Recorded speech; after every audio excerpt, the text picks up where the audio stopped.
wanted to share something with you. Quick question. Have you ever read something and while you're reading it, your mind just goes into something else or you just start getting distracted, yet you're still reading words? I don't know if that's ever happened to you, but it happens to me often when I'm just reading something and that whatever I'm reading kind of triggers another thought, and I go on these rabbit trails and I just have to pull myself back. But today I wanted to share with you, I'm reading this book and it's called How to Read Theology. And to be honest, I didn't choose to read that book. It's a book that I have to read for a book club that I'm a part of.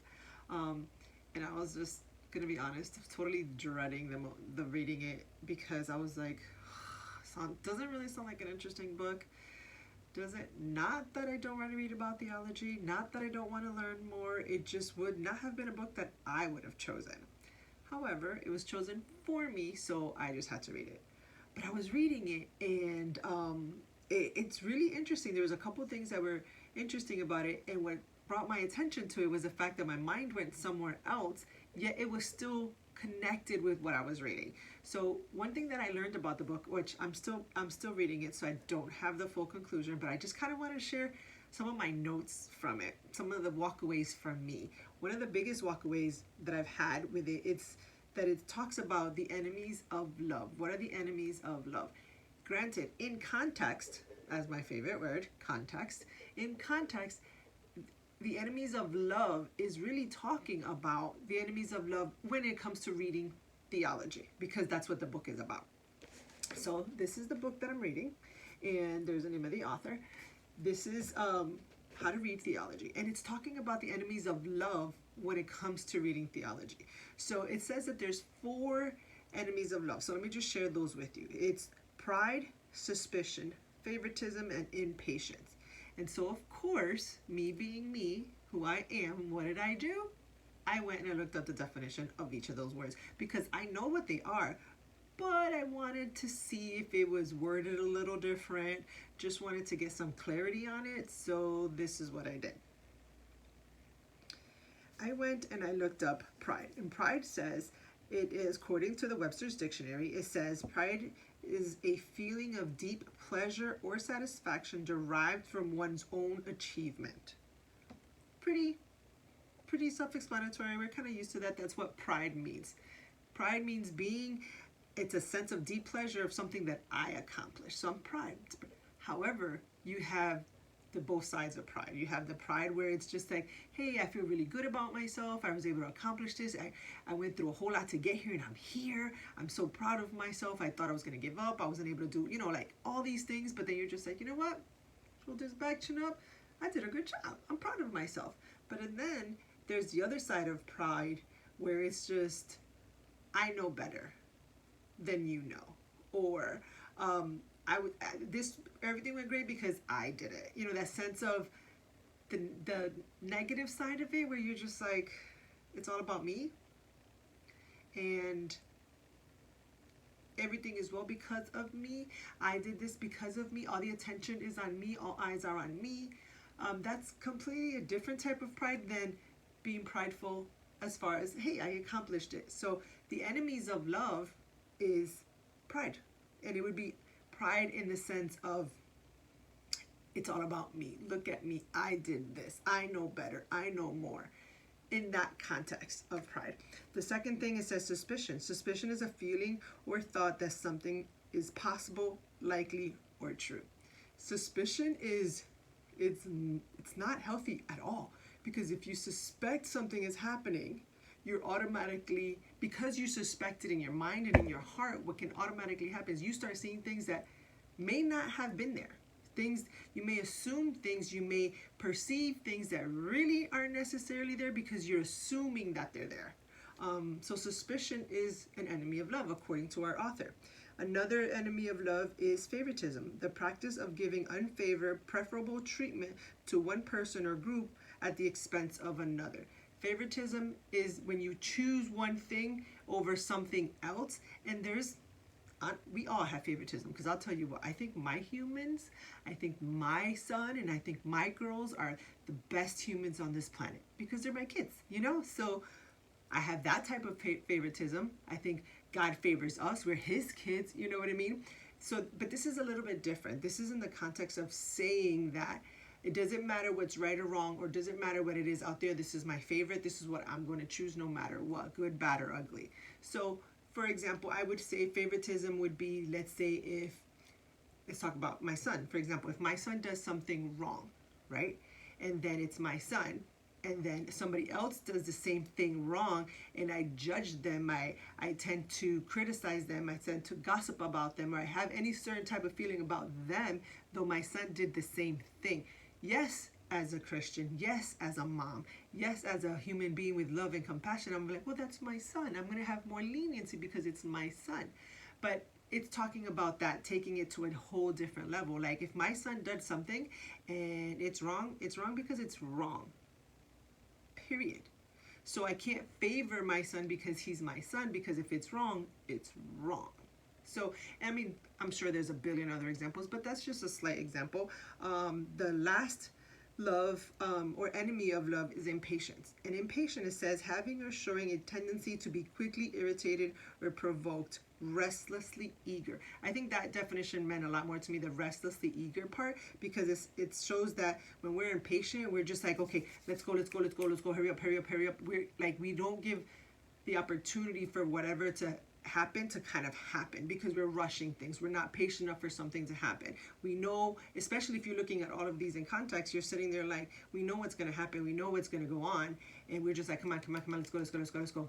And when I looked those up, I was like, that makes a lot of sense. But then I'm looking at it in the context of the book, where it says, where we're reading about God and we're reading about the Word of God. So am I prideful when I read the Word of God? Do I prefer one version over another version? You know, am I saying, oh, that's wrong? Or everything that I read, if somebody else is writing it, if it's coming from a different religion, a different belief, am I like, oh, no, that's wrong. Everything's wrong. I'm too prideful about my own. Very different than being open-minded and saying, hey, let me listen to it. Not saying that I agree, not saying that my posture is going to change, my position is going to change, but not being prideful enough to kind of put down my preferences for a moment and just be open to listen and to be able to see and hear what maybe I can learn from. And that's what this was talking about. And I was like, oh, that's a pretty interesting perspective.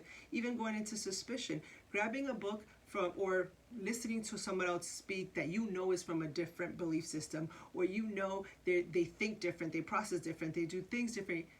In this book, it's talking about theology. So reading a book from somebody else, or hearing a different type of sermon, or hearing a speaker from somebody else, or from somewhere else, a different belief system, or just differently, automatically assuming, okay, let's see what they're going to say. I'm pretty sure they're going to say something wrong. I'm pretty sure, having that suspicious, or when they're saying something, just thinking like, I don't know about what they're saying, without even really listening to everything that they're saying in their context, or everything they're reading in the context of the whole book, or whatever. So that doesn't show love, because I'm not giving the person the opportunity. I'm not giving the speaker the opportunity, the author the opportunity. So that's showing suspicion. The third one again was favoritism, and it's like, I'd rather only read books from this person. I'd rather only hear from this person. And again, not that all of this is wrong or bad or sinful. It just means that it doesn't open us up. It doesn't allow us to be open and be vulnerable and be able to be receptive to maybe what God is trying to tell us, or maybe what we're trying to learn in something else. And same thing with impatience. When you're reading something, even if you're reading the Bible, or you're reading something, you're like, you grab a book and it's a self-help book, or you find a podcast of someone and you're just like, all right, get to the point. We're just kind of not patient enough to kind of hear the process to get to the end result. So those are the 4 enemies of love according to this author. What I found to be extremely interesting, and this is kind of where I want to head to, is that as I was reading this, I applied those 4 things to relationship. Because when you think of love, you think of relationships, you think of a feeling, of an emotion, something that is really strong. And I never thought of love when it comes to reading. I mean, I did in a way, like I do love to read, or I do love to read a particular type of thing, but in the context of reading, I kind of didn't see it that way. And then when this brought it up, blew my mind. But because instantly I went to love, the emotion of love, the state of love, the action of love, the behaviors of love.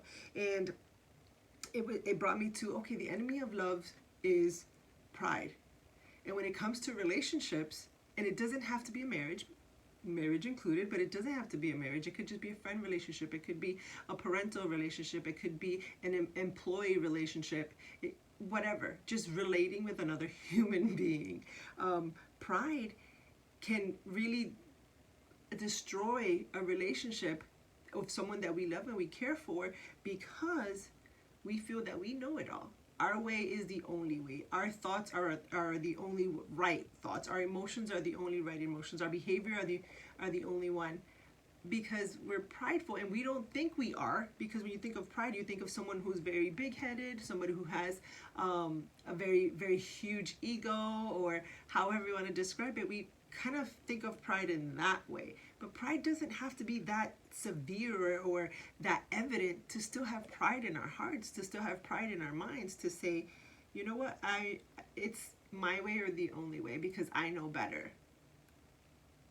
I'm like, that's so true. That is so true. And it's easier to have seen it in the relationship context than seeing it in reading. So that's why when I was reading the book and I was reading this, it brought me to that place. And then suspicion is the enemy of love, and that goes specifically to relationships as well. When we suspect something is happening, and a lot of the times we suspect something is happening, and there could easily be something happening. You probably have lots of reason to feel that something is happening.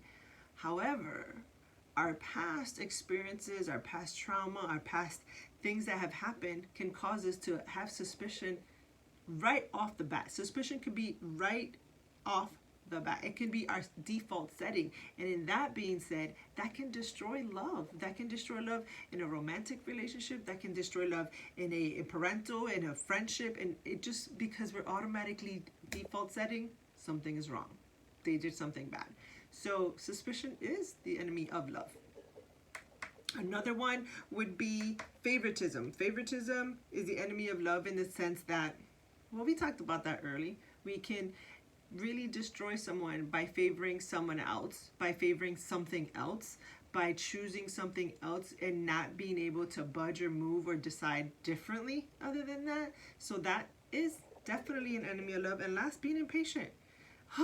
Being impatient, I think that's one of the biggest things when it comes to relationship that can really, really, really hinder and can really kind of impact a relationship when it comes to whether it is romantic, but especially romantic, and understanding that you're dealing with humans, you're dealing with another human being who has other point of reference, has other experiences, and you have to be patient as they transition over, as you transition over, as you adjust, as they adjust in any type of relationship.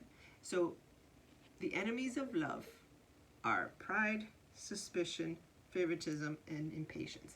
And for me, I applied that personally, and I was able to understand those concepts personally as a human to human relationship.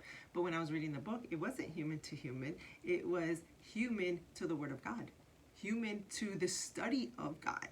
And that really changed my mindset and allowed me to, and not allowed me to, but is allowing me to be more open-minded, be more willing to listen, to understand, to even if I don't understand, maybe to just accept that this is someone else's perspective, someone else's experience, someone else's research, and not just be prideful and say, well, I didn't hear that, I didn't know that, I've learned it a different way, I've done it a different way, this is the way I'm going to stick to it. So love, not just in the context of feeling romance, feeling love for a person, but also loving humanity and saying, hey, God created all humans and we all think different, we all process different, we all behave different. Let me give this perspective a chance to be able to be like, oh, that's your perspective. Not necessarily agreeing, not necessarily understanding, not necessarily even liking it, but giving the opportunity to be open-minded enough that maybe, just maybe, I might be able to learn something from that. I might be able to learn from that person. I might be able to learn from that book.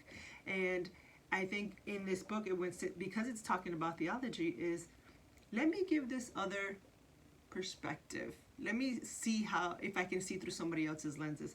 And I can tell you I did that even when versions of the Bible. I was reading, and I'm a fan, and I read the NIV often. And one day I went to Living Translation, the Amplified, and I was just like, what is this? It just didn't make sense to me. No offense to anybody if that's your favorite.